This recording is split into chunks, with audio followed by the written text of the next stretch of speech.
کہ دونوں طرف سے کمزوریاں ہوئی ہیں، فیڈریشن سے بھی اور پروونشل گورنمنٹ کی طرف سے بھی.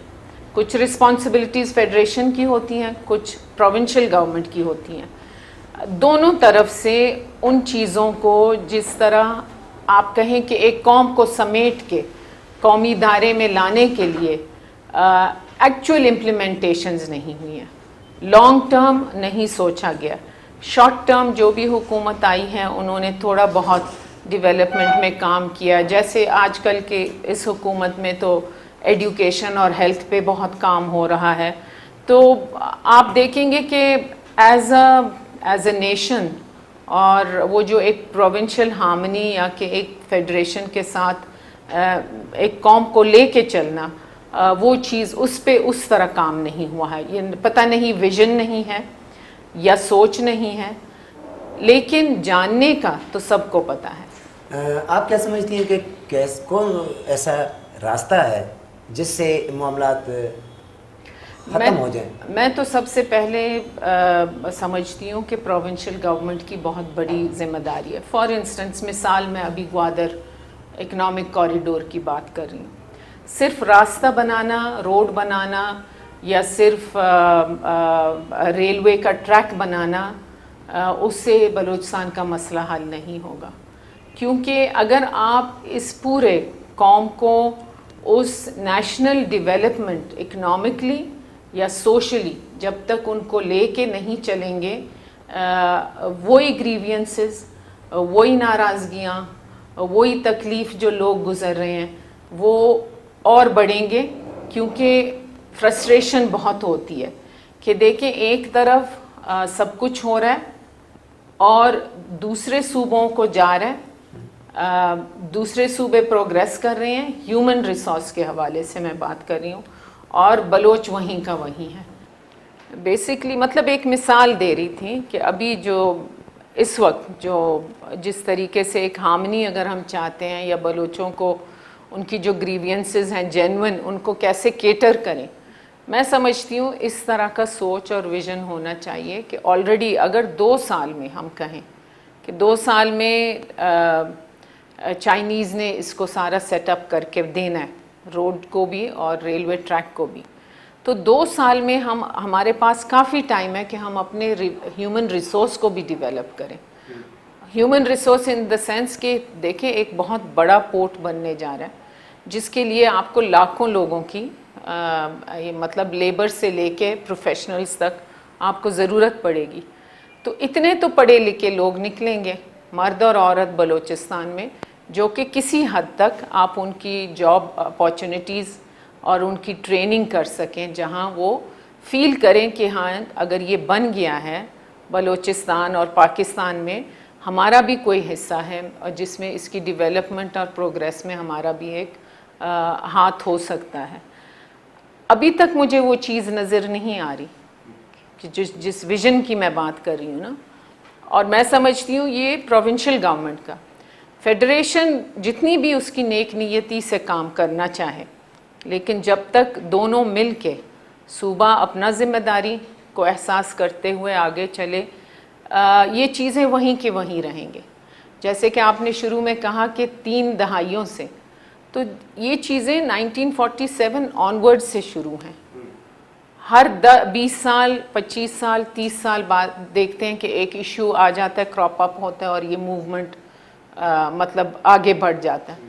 یہ سیکنڈ جنریشن ہے ان لیڈرز کا جن کے بچے ابھی آج ایز لیڈرز باہر بیٹھے ہوئے ہیں. اور مطلب پورے بلوچستان کے میں نہیں کہوں گی کہ لیڈرز ہیں، لیکن کسی طبقے کے کسی حد تک ان کا تو آئیڈیل ہیں اور لیڈرز ہیں. تو یہ چیزیں جیسے میں نے کہا it takes both the governments, چاہے فیڈریشن ہو یا پروونشل، کہ مل کے ان چیزوں کو سوچ سمجھ کے اپنی ڈیولپمنٹ جو کہ صرف بلوچستان کے لیے نہیں پورے پاکستان کے لیے یہ کہا جاتا ہے کہ اکنامکلی اتنا وائبل چیز ہے یہ پورٹ کہ جہاں میرے خیال میں کسی ایک دن ایسا بھی آ سکتا ہے جہاں پاکستان کو کسی کے سامنے ہاتھ پھیلانے کی ضرورت نہیں ہوگی. میڈم آپ نے گوادر کاشتگر راہداری کے حوالے سے ذکر کیا, تو کیا سمجھتی ہیں آپ کہ گوادر کاشتگر راہداری کا جو عمل ہے سپر طاقت جو ہیں وہ اس کو کمپلیٹ ہونے دیں گے؟ لیکن اب وہ ڈپینڈ کرتا ہے اگین ہماری فارن پالیسی پہ اور کس طرح ہم اس چیز کو آگے لے سکیں. اگر آپ امریکنز کو دیکھیں اور ایرانیوں کو دیکھیں, مطلب کتنے سالوں سے ایک نیوکلیر ایشو پہ مطلب ان کا چل رہا تھا اور ایران پہ سینکشنز, اگر انہوں نے بھی اپنا راہ نکال دیا اور راستہ نکال دیا تو میں سمجھتی ہوں امریکنز, پاکستانیز, چائنیز, ایرانی, انڈین بھی بیٹھ سکے ایک لائحہ عمل نکال سکیں گے جس میں جس کا جو بھی مطلب کنسرن ہو, جینوئن کنسرن ہو, نیشنل انٹرنیشنل کنسرن ہو, اس پہ بات چیت ہو سکتی ہے اور ایک دوسرے کے پاؤں پہ نہیں چڑھ سکتے, مطلب راستے نکل سکتے ہیں. اور جس طریقے سے میں دیکھ رہی ہوں ہنڈرنسز آ رہے ہیں, مطلب جیسے ہم دیکھ رہے ہیں کہ بہت سے ہاتھ انوالو ہیں, بہت ہیں جو نہیں چاہتے کیونکہ ان کی اکنامکلی یا ان کی مطلب پالیسی پہ یا فارن پالیسی پہ اثر پڑے گا, لیکن راستے نکل آ سکتے ہیں. ناظرین, میڈم